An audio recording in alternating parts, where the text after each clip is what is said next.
This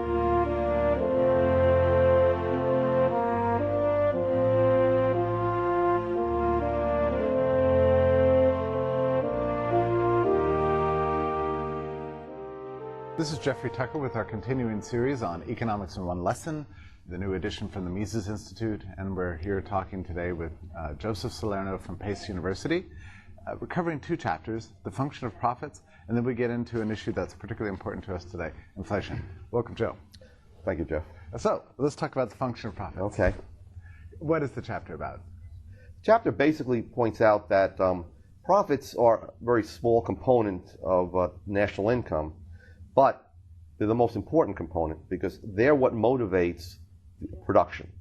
They're what motivates people to risk their livelihoods in order to attempt to forecast the future and future consumer needs and to take the steps necessary to adjust production, to come up with new ideas, new types of goods, new qualities, better qualities of goods, and also to relentlessly lower the cost of producing goods through the application of newly discovered technology. But now, when you say motivates, what if an entrepreneur says, I really just don't care that much about profiting? What do you mean when you say motivating? Well, profit is an indicator of success. Many entrepreneurs like Bill Gates, Sam Walton, Ray Kroc, if you read their biographies or autobiographies about them, they weren't motivated simply by money. They were motivated by a need to more or less actualize the vision that they had of a company that was serving consumer needs. So that's not to say that necessarily they were altruistic, but they were creative geniuses in a way that needed to actualize a vision that they had of producing a new good or a better good or a good at a much lower cost.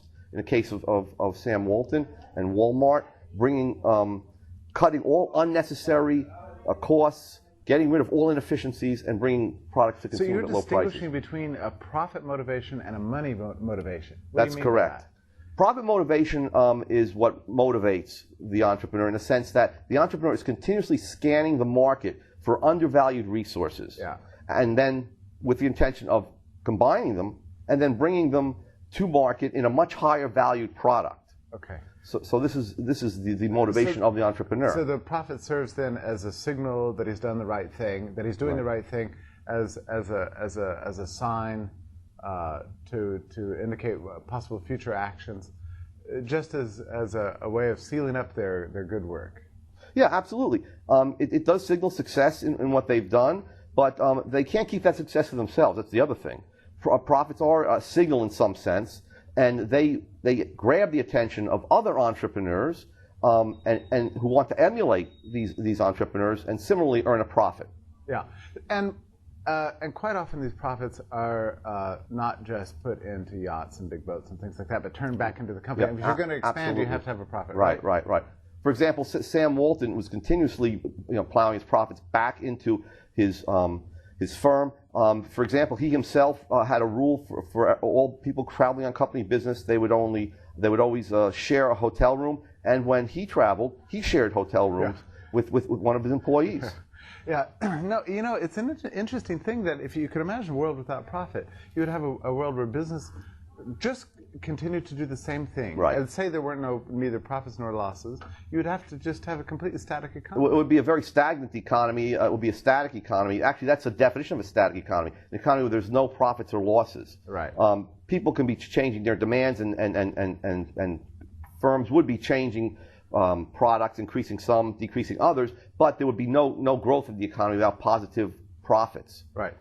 And by the way, we can't leave out losses. In this chapter, we discuss losses, or Hazlitt discusses losses, and points out that fact that in an economy, nearly as many firms are losing money as are earning money, or are earning profits. Excuse me. And we can see this last quarter, Ford lost $8.7 billion because they were producing SUVs and trucks that were not adjusted to the price of gasoline, so people were reducing their demand. It signals a business mistake. Yeah, that signals a past business mistake, a waste of resources. They are using resources that have a higher value to consumers in other areas than the product that is being produced. Yeah.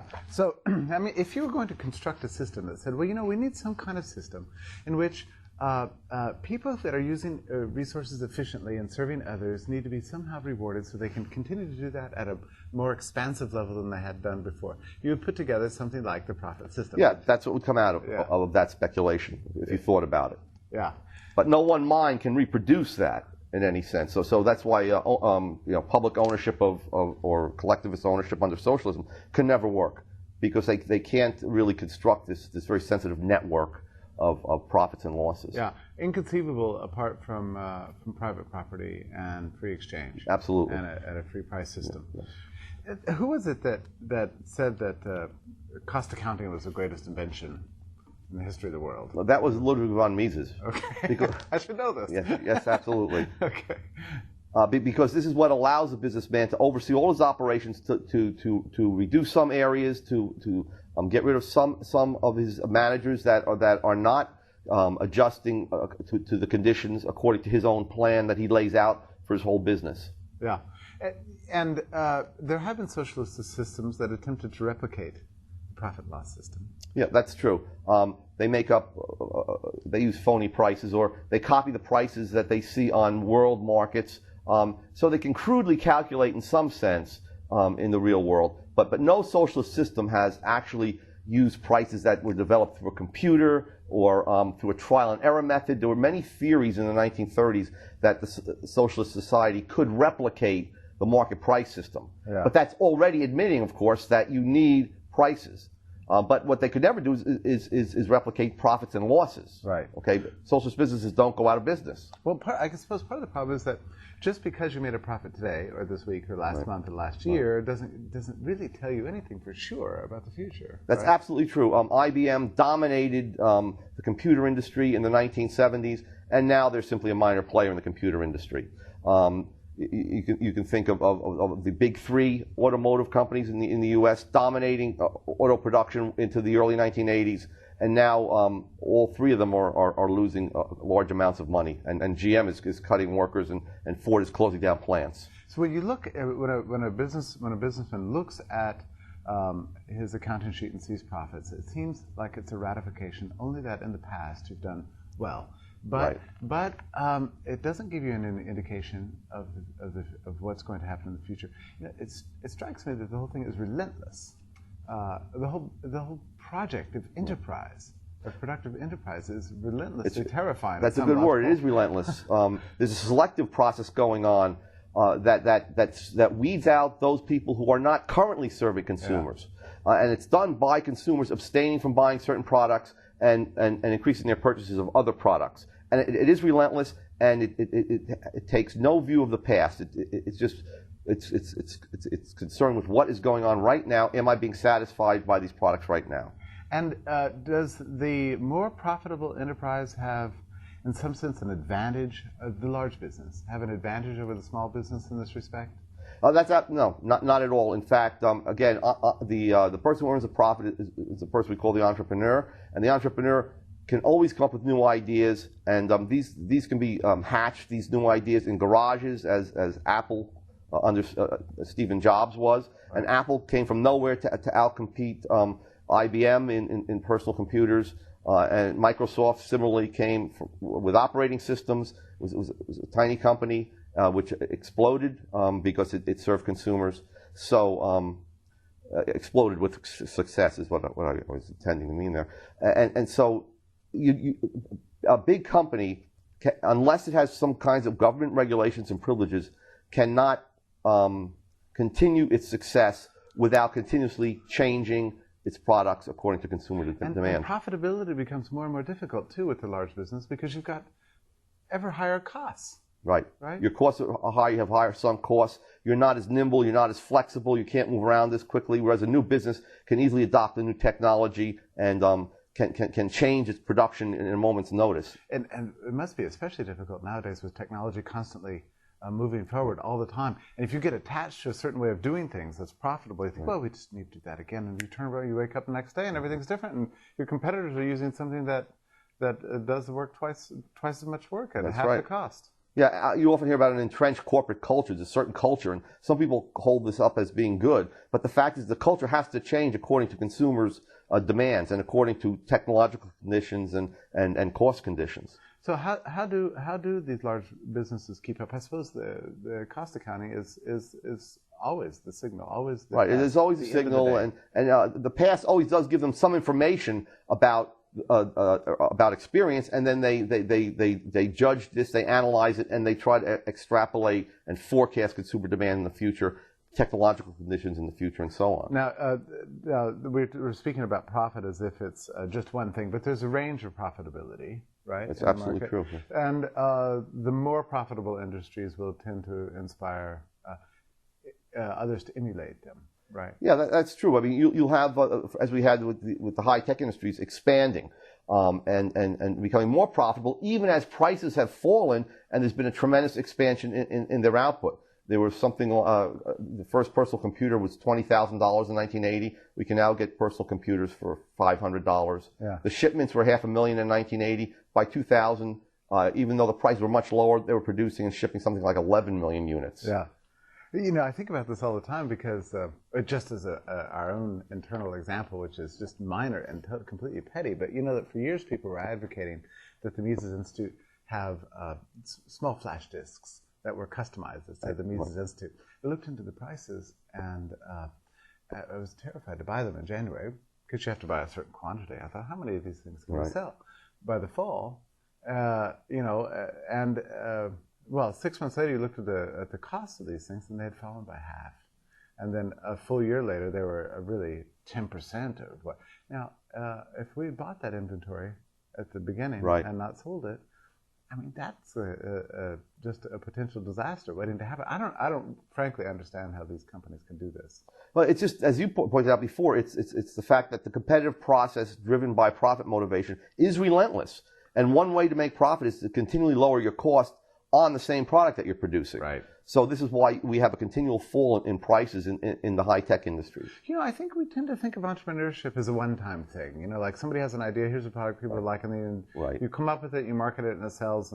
But it's a daily thing, isn't it? It absolutely is. You're continuously fine-tuning the product itself and the pricing process that you're using, or the pricing procedures that you're using to price the product. You can look at the airlines where prices are continually changing. They're continually changing the space between the seats, what they're feeding you, and so on. Yeah, but I suppose that you have to have a certain kind of personality to thrive on that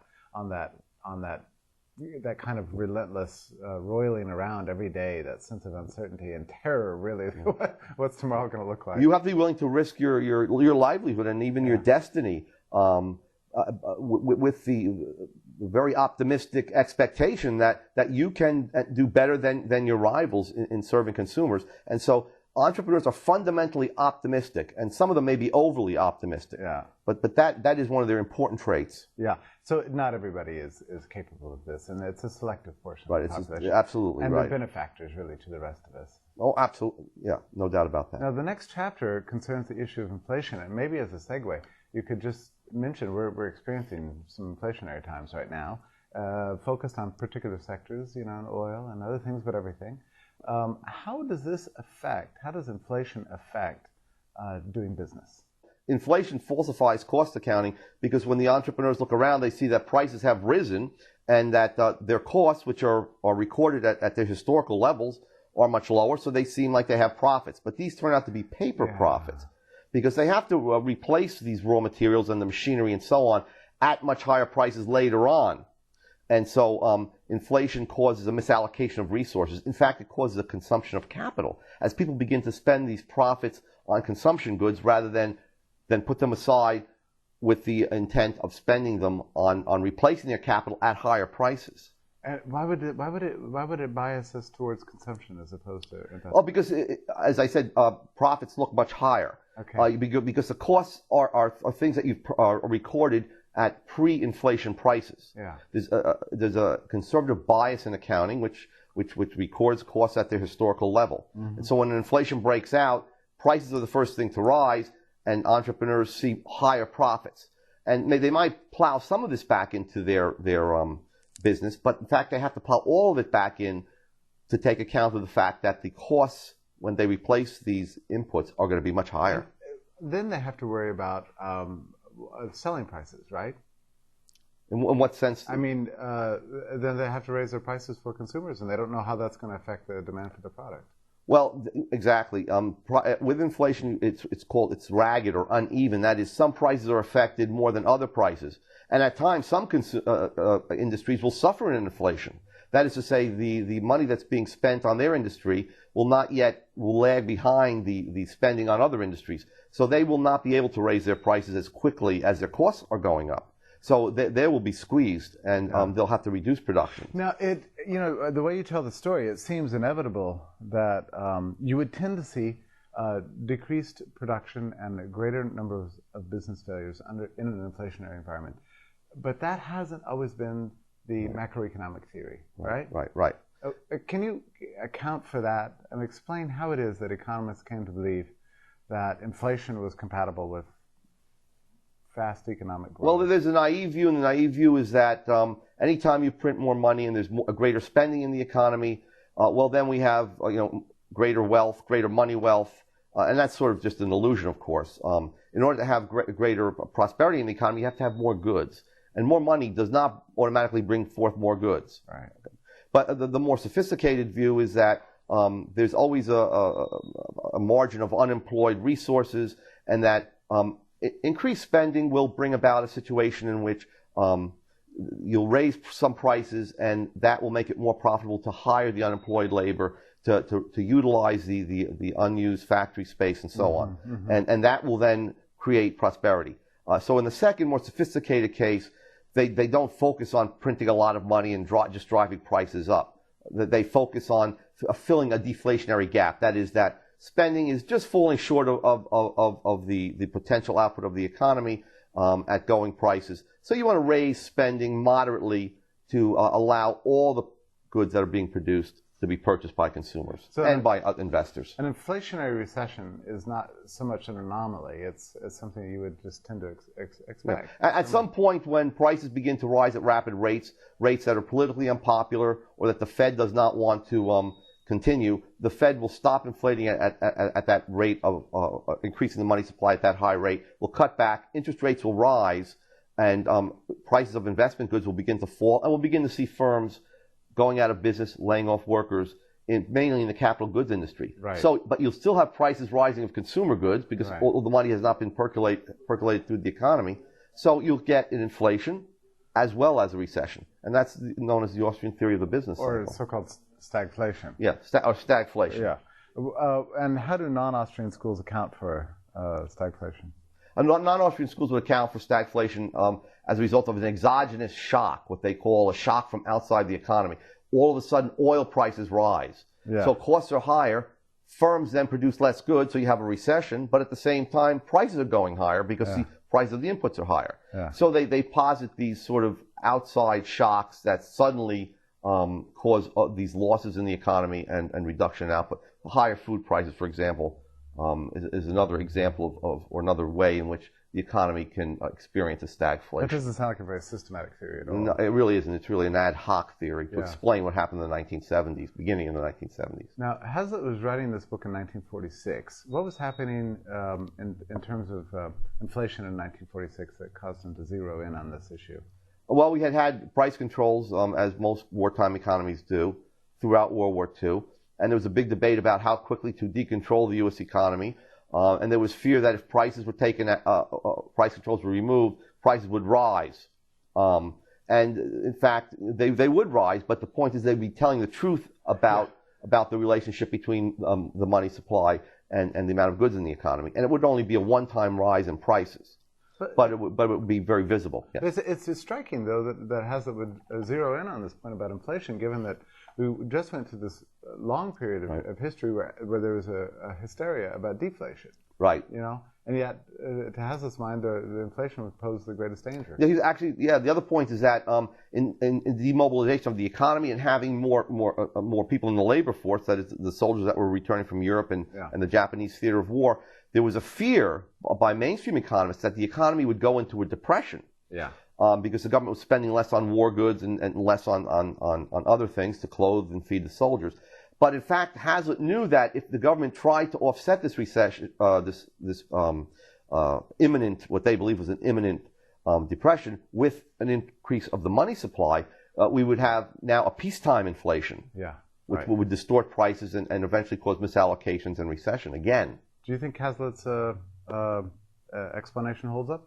Yep, I think it holds up today as well as it did in 1946. Yeah. Well, very good. Thank you so much, Dr. Salerno. Okay, thank you, Jeff. My pleasure.